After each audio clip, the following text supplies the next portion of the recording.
We're starting our Renaissance and Reformation unit.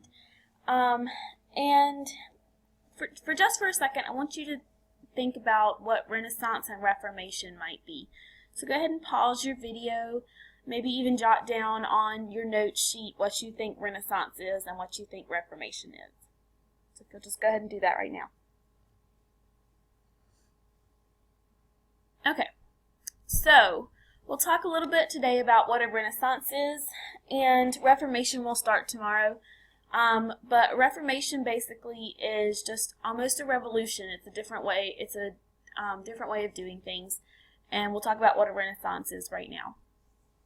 So when we talk about the Renaissance, we specifically mean the Italian Renaissance, and there are different types. There is another kind of Renaissance that we'll talk about tomorrow, but for right now, we're in Italy.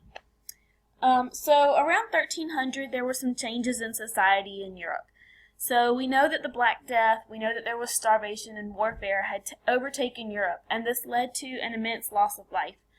So that immense loss of life led to many changes starting after 1300. This decrease in population because of the Black Death and starvation and warfare allowed a surplus of food. And we know that a surplus of food just means that there is more food being produced than is actually being eaten.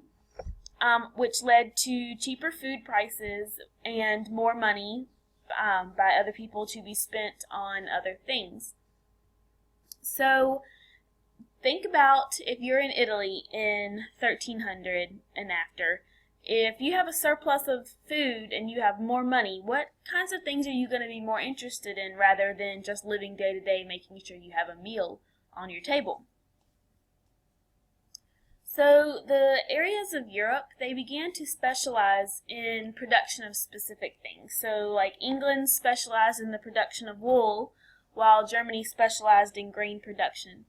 And they began to specialize because they realized that what might be a surplus, what might not be a surplus in your area is a surplus somewhere else. And what's not a surplus there is a surplus in your hometown.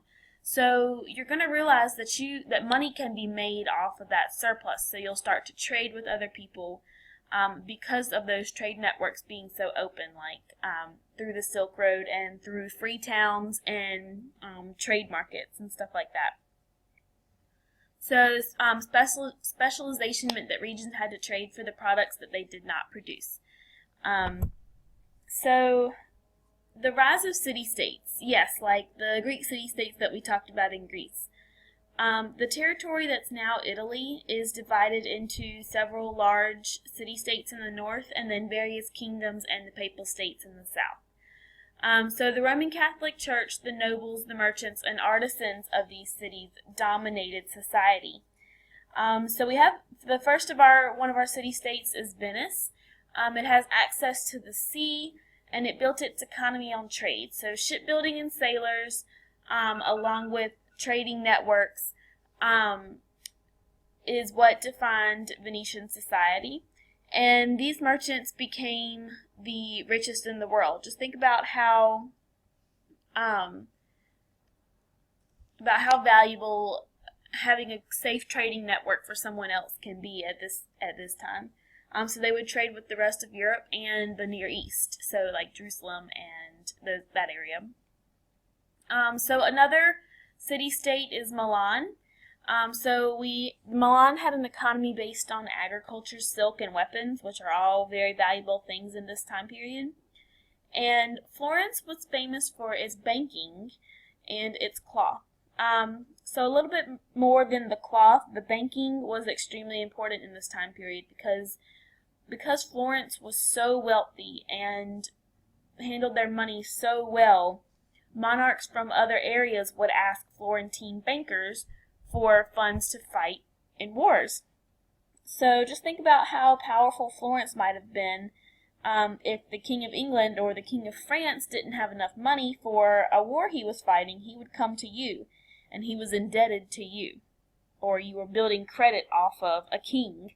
Just think about how much money there is to be made on banking for monarchs.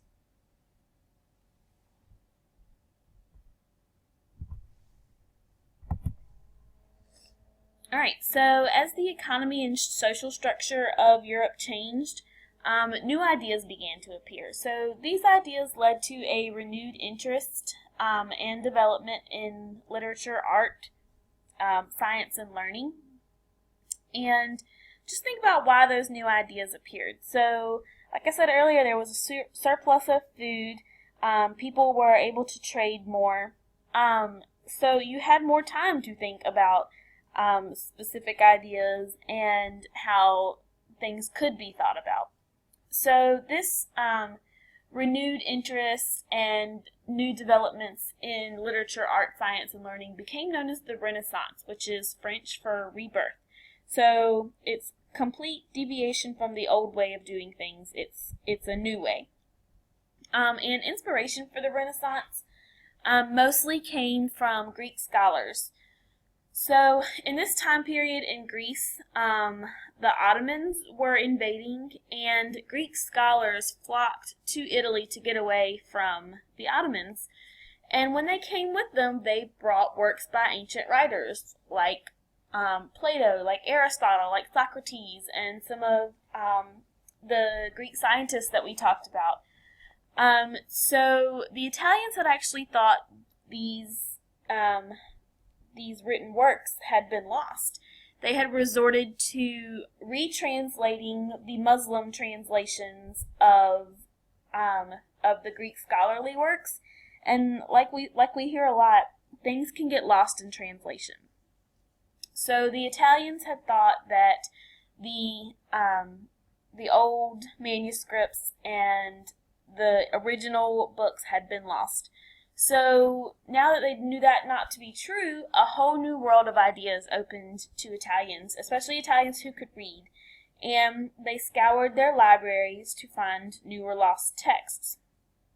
And these new texts made them think about art, philosophy, and science in different ways, just like the original Greek classical thinkers. So as the Renaissance started and really began making headway in Italy, there was just a new way of thinking. So this rebirth of thought, and it kind of moves from a religious thinking to a more worldly thinking. So what's going on in our world today? How can we make it better?